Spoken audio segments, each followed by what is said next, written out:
ایک بات اور عرض کر دوں، اہل سنت کا جو جمہور کا مسلک اور مذہب ہے وہ یہ ہے کہ انبیاء علیہم السلام کے بعد سب سے افضل ترین انسان صدیق اکبر رضی اللہ تعالیٰ عنہ ہیں، ان کے بعد عمر فاروق ہیں، ان کے بعد عثمان غنی ہیں، ان کے بعد مولا علی کرم اللہ وجہہ الکریم ہے۔ یہ جمہور کا فیصلہ ہے، اور یہ جو انہوں نے فیصلہ کیا ہے یا صحابہ کے مابین جو یہ باتیں ہوئیں، یہ اجتماعی اور مجموعی کمالات اور فضائل کے اعتبار سے۔ لیکن اگر جزوی فضیلتیں دیکھیں، کوئی ایک آدھ کمال، تو اس میں مولا علی کرم اللہ وجہہ الکریم کہ انبیاء علیہ السلام کو میں علیحدہ کر دیتا ہوں کہ ان کے لیے ایسی مطلب کوئی لفظ خدا نہ خواستہ نازیبہ نکلے کہ آدم علیہ السلام سے لے کر قیامت تک جو فضیلت اللہ نے بعض فضیلتیں حضرت علی کو عطا فرمائیں کسی کو نہیں عطا فرمائیں۔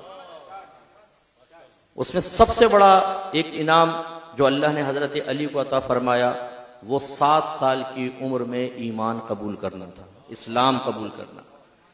سرکار نے قریبی رشتہ داروں کو جمع کیا اور ان کے سامنے اسلام کو پیش کیا، سب بیٹھے رہے، بڑے بڑے سردار بھی تھے، کفار تھے، مولا علی کھڑے ہو گئے، چھوٹے سے ہیں درمیان میں کھڑے ہو گئے، عمر میں کم ہیں لیکن شعوری بلوغت کا عالم یہ ہے کہ جہاں بالغ نہیں پہنچ سکا وہاں یہ نابالغ پہنچا، یہ حق پر ہیں، کھڑے ہو گئے، میں بیعت کروں گا۔ سرکار نے فرمایا آپ بیٹھ جائیں، چھوٹے تھے نا، آپ بیٹھ جائیں۔ پھر ترغیب دی، پھر دعوت دی، پھر سب خاموش، مولا علی کھڑے ہوئے، سرکار نے فرمایا علی بیٹھو۔ پھر سرکار نے ترغیب دی تیسری مرتبہ، پھر دعوت دی کون اسلام لاتا ہے، سب خاموش، مولا علی کھڑے ہوئے، سرکار نے فرمایا آگے آ جاؤ، اور ان کو بیعت کی۔ یہ پہلا بچہ تھا جس نے ایک بہت ہی پرہیبت ماحول میں نبی کریم صلی اللہ علیہ وسلم کے دست اقدس پر شرف بیعت حاصل کیا اور قیامت تک کے لیے اپنا نام روشن کر دیا۔ دوسری بڑی برکت اور فضیلت آپ کو وہ ملی کہ رحمت کونین صلی اللہ علیہ وسلم جب ہجرت فرمانے لگے تو اب کسی ایک کو وہاں پر چھوڑنا تھا جو آپ کی امانتیں، جو لوگوں کی امانتیں تھیں آپ کے پاس، وہ لوگوں تک پہنچائے۔ انتخاب کس کا ہوا؟ حضرت علی کرم اللہ وجہہ الکریم کا۔ سرکار نے فرمایا علی آپ ہمارے بستر پہ لیٹیں آج، کیونکہ سرکار جانتے ہیں، یہ بھی یاد رکھیں، سرکار جانتے تھے کہ کیا ہونے والا ہے، کیونکہ کفار نے دارالندوہ میں پہلی میٹنگ کی تھی کہ اگر ایک آدھ آدمی ان کو شہید کرے گا نا تو ان کے قبیلے والے چھوڑیں گے نہیں، ہر قبیلے سے ایک آدمی کا انتخاب کرو، صبح جب نبی کریم باہر تشریف لائے تو ایک ساتھ حملہ کرو، ان کے قبیلے والے کس کس سے انتقام لیں گے۔ میرے آقا جانتے ہیں کہ وہ باہر کھڑے ہوئے ہیں، آج کی رات کیا ہونے والا ہے، صبح کیا ہونے والا ہے، حضرت علی کا انتخاب کیا، کیونکہ ایسے ہی شجاع شخص کا انتخاب ہونا چاہیے تھا۔ اور سرکار نے فرمایا علی یہ امانت صبح لوگوں کو دے دینا۔ حضرت علی کہتے ہیں کہ جو رات سوتا تھا موت کے خوف کی وجہ سے کئی دفعہ آنکھ کھلتی تھی، لیکن اس رات جب میں بستر پر سویا ہوں تو اتنی گہری نیند مجھے کبھی زندگی میں نہیں آئی، اس لیے کہ مجھے یقین تھا، نبی کریم نے فرمایا تھا علی صبح یہ امانتیں لوگوں کے حوالے کر دینا، تو مجھے یقین تھا میں صبح تک ضرور زندہ رہوں گا اور یہ امانتیں لوگوں تک پہنچاؤں گا۔ آپ یقین کی قوت کا عالم دیکھیے۔ ہم شرعی مسئلے سنتے ہیں کہ حلال کماؤ، حرام سے بچو، گناہ سے بچو گے اللہ عزت دے گا، ترقیاں دے گا، ہم شک میں پڑ جاتے ہیں، یار پتہ نہیں آج کے دور میں ایسا ہوگا نہیں ہوگا، بولتے یار مولویوں کی باتیں یہ آج کل ایسا نہیں ہوتا، حلال میں کس کا گزارا ہو سکتا ہے۔ کوئی اگر باپ سے کسی کہہ دے نا کہ اپنے بیٹے کو امام مسجد بنا دو، تو ہیں امام مسجد، یعنی کوئی ایسی گالی دے دی بہت بڑی، امام مسجد، اے بھائی انجینئر بتاؤ، ڈاکٹر بناؤ، بزنس مین بتاؤ، پائلٹ بتاؤ، ایئر فورس میں چلے جائے، آرمی میں چلے جائے، یہ کچھ باتیں کرو، یہ کیا؟ ہمیں اصل میں وہ یقین ختم ہو گیا نبی کریم کی باتوں پر جو ایک مومن کو حاصل ہونا چاہیے تھا۔ مولا علی کا یقین دیکھیے، اور پھر یہ فضیلت تو کسی کو حاصل نہ ہو سکے کہ نبی کریم صلی اللہ علیہ وسلم نے شہزادی کونین، تمام عورتوں کی، دنیا کی عورتوں کی بھی سردار اور جنتی عورتوں کی بھی سردار، وہ صاحبزادی آپ کے عقد میں دی ہیں۔ پوری کائنات میں جتنے بھی انسان ہیں ان کی نسلیں باپ سے چلتی ہیں، لیکن میرے آقا کی نسل بیٹی سے چلی، اور وہ بیٹی کی نسل کس سے چلی ہے حقیقتاً آپ دیکھیں تو مولا علی کرم اللہ وجہہ الکریم، گویا کہ مولا علی کی نسل کو سرکار نے اپنی اولاد قرار دیا۔ یہ شرف کسی کو حاصل نہ ہو سکا۔ اسی طریقے سے خیبر کا قلعہ فتح کرنے کی جب باری آئی، بڑے بڑے جلیل القدر صحابیوں نے، اصحاب رسول نے ٹرائی کی لیکن ناکامی، کیونکہ وہ بڑا مضبوط قلعہ تھا، یہود اس میں بڑی مستحکم تھی۔ تو پھر میرے آقا صلی اللہ علیہ وسلم نے اعلان کیا کہ کل میں علم ایک ایسے شخص کو دوں گا، اللہ تعالیٰ اس کے ہاتھ پر خیبر کے قلعے کو فتح فرمائے گا، اور اللہ تعالیٰ اور اس کا رسول اس سے راضی۔ جب یہ معاملہ ہوا، اب صحابہ کو نیند کیا آنی تھی رات میں بتائیں؟ اتنا بڑا انعام، کیونکہ اللہ کے نبی جب فرما دیں کہ اللہ اس کا رسول اس سے راضی، تو بس یہ تو گارنٹی ہے، یہ تو ایک حتمی جنتی ہونے کی گارنٹی سرکار نے دے دی۔ اب دیکھیں نا، یقین کامل کا یہ معاملہ ہے نا کہ حضرت ابن عباس رضی اللہ تعالیٰ عنہ ایک صحابی سے کہتے ہیں، ساتھی سے، کیا میں تجھے ایک جنتی عورت نہ دکھاؤں؟ اس نے کہا دکھائیے۔ فرمایا وہ جو سیاہ عورت ہے، حبشن، یہ نبی کریم صلی اللہ علیہ وسلم کی حیات طیبہ میں آپ کے پاس آئی تھی اور آ کے عرض کی تھی، یا رسول اللہ مجھے مرگی کا دورہ پڑتا ہے اور میں گر پڑتی ہوں تو میرا ستر کھل جاتا ہے، آپ دعا فرمائیں کہ اللہ تعالیٰ مجھے اس سے نجات دے۔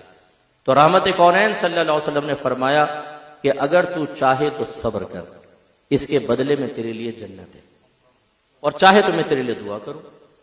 اس نے عرض کی، یا رسول اللہ میں صبر کروں گا، یقین دیکھ رہے، میں صبر کروں گی۔ آپ نے کہہ دیا اب تو جنت ملی، میں صبر کروں گی، بس آپ یہ دعا کر دیں میں گروں تو میرا ستر نہ کھلا کرے۔ سرکار نے دعا پھر اللہ تعالیٰ اس کے ستر کی حفاظت فرما۔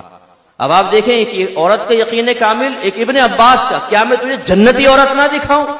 ایسا یقین کامل۔ تو جب یہ بات صحابہ کرام جانتے ہیں کہ جو سرکار کی زبان سے نکل جاتا ہے وہ سرکار کی زبان سے نکلتا ہے، حقیقتاً وہ کلام اور ارادہ اللہ کا ہوتا ہے، تو سب کو یقین ہوا کہ کل جس کے ہاتھ میں علم آئے گا اللہ اس کے رسول اس سے ضرور راضی ہوں گے۔ اور جب یہ آر پار کا معاملہ ہو، بیڑا پار ہونے کا معاملہ ہو، تو نیند کس کو آئے؟ ساری رات صحابہ بے چین، صبح مجلس اور محفل میں آئے۔ اب میرے آقا صلی اللہ علیہ وسلم نے ایک طرف سے دیکھنا شروع کیا، جس طرف نگاہ جاتی صحابی اپنا گردن اونچی کر لیتا کہ شاید سرکار فرمائیں گے تم آگے آ جاؤ، لیکن میرے آقا نے سب کو دیکھا اور سرکار کی نگاہ واپس آ گئی۔ صحابہ کرام حیران، یہ کیا ہوا؟ کسی کا انتخاب نہیں ہوا۔ سرکار نے فرمایا علی کہاں ہے؟ عرض کیا رسول اللہ ان کی تو آنکھوں میں تھوڑا سا کوئی مسئلہ ہو گیا ہے آشوب چشم کا، تو وہ یہاں آ نہیں سکے۔ سرکار نے فرمایا ان کو بلاؤ۔ وہ آئے، میرے آقا نے اپنا لعاب نکالا، حضرت علی کی دونوں آنکھوں پہ لگایا، ایک دم آشوب چشم دور ہو گئے۔ اب آپ سے پوچھتا ہوں، یہ بتائیے کہ لعاب لگا کر علاج کر دینا، یہ جو مدد کی میرے آقا نے، یہ ماں تحت الاسباب تھی یا ماں فوق الاسباب تھی؟ بظاہر ایک سبب اختیار کیا، لیکن یہ عادی سبب نہیں ہے، یہ غیر عادی سبب ہے۔ اللہ کے نبی تو لعاب بھی لگائیں تو بیماریاں دور ہو جائیں، آنکھیں روشن ہو جائیں، اور پھر یہ کہا جائے کہ نبی تو ہماری مثل ہے۔ تو پھر آپ بھی ٹرائی مارو ذرا، اپنے بچوں کی مار کے دیکھو، بولے گا پاپا کیا کر رہے ہو، خدا کے واسطے پیچھے ہٹو، گندگی کیا کر رہے ہو؟ وہ میرے آقا کا لعاب دہن اقدس ہے، پانی میں مل جائے تو کھارے پانی کو میٹھا کر دے، ٹوٹی ہوئی پنڈلیوں پہ لگ جائے تو وہ ٹانگ پہلی ٹانگ سے مضبوط ہو جائے۔ اگر صحابی کی آنکھ باہر نکل آئے، سرکار اس پہ لعاب دہن لگا کر لگائیں تو وہ کہیں کہ مجھے اس آنکھ سے پہلی والی آنکھ سے بہتر نظر آ رہا ہے، اور ساری زندگی پھر کوئی بیماری نہ ہو، تو پھر میرے آقا کی شان کیا ہوگی؟ مولا علی کرم اللہ وجہ الکریم کو آگے بلایا، لعاب دہن اقدس لگایا، آنکھ ٹھیک ہو گئی، علم آپ کو دیا، آپ گئے، اور وہ قلعہ بڑا مضبوط قلعہ تھا۔ حملہ ہوا، مولا علی سیدھے دروازے کے پاس پہنچ گئے۔